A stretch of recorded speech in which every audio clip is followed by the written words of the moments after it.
அனைவருக்கும் சலாம். இன்று தினமணி பத்திரிகையில் வெளிவந்திருக்கும் சில முக்கிய செய்திகள்.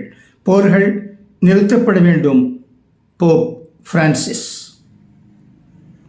உலகில் நடைபெறும் போர்கள் நிறுத்தப்பட வேண்டும் என்று கத்தோலிக்க திருச்சபை தலைவர் போப் பிரான்சிஸ் ஞாயிற்றுக்கிழமை வலியுறுத்தினார்.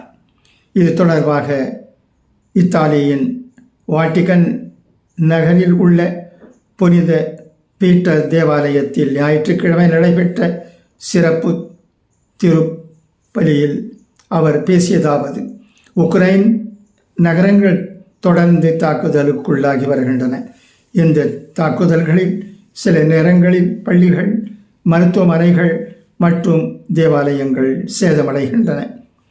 காசாவில் கொடூரமான தாக்குதல் நடைபெறுகிறது. துப்பாக்கிச் சூட்டில் குழந்தைகள் உயிரிழக்கின்றனர். பள்ளிகள், மருத்துவமனைகள் மீது குண்டுகள் வீசப்படுகின்றன.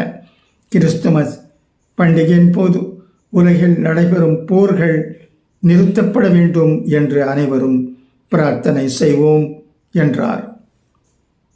ரோமர் கத்தோலிக்க திருச்சபையின் 140 கோடி உறுப்பினர்களுக்கு தலைவராக உள்ள போப் பிரான்சிஸ் போர்களில் எந்த பக்கத்துக்கு ஆதரவாக இருந்து பேசுவது என்பதில் மிகுந்த கவனத்துடன் இருப்பதே வழக்கம். ஆனால் உக்ரைன் ரஷ்யா போர், காசா மீதான இஸ்ரேலின் தாக்குதல் குறித்து அண்மை காலமாக அவர் மிக வெளிப்படையாக பேசுவது குறிப்பிடத்தக்கது. காசாவில் வாட்டிகன் தூதர்: காசாவில் கிறிஸ்தவர்கள் குறைந்த எண்ணிக்கையில் உள்ளனர். இந்நிலையில் கிறிஸ்துமஸ் பண்டிகையை கொண்டாட போப் பிரான்சிஸின் தூதராக மதகுரு பியர் பட்டிஸ்டா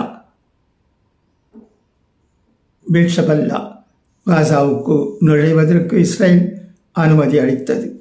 இதை அடுத்து காசா சிட்டியில் உள்ள தேவாலயத்தில்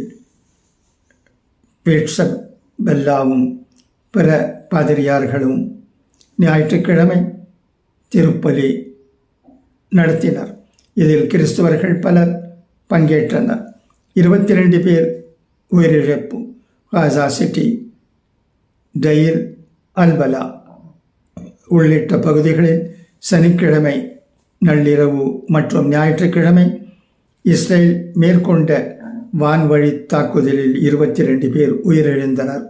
அவர்களில் 5 பேர் சிறார்கள் என்று பலஸ்தீன மருத்துவ அதிகாரிகள் தெரிவித்தனர்.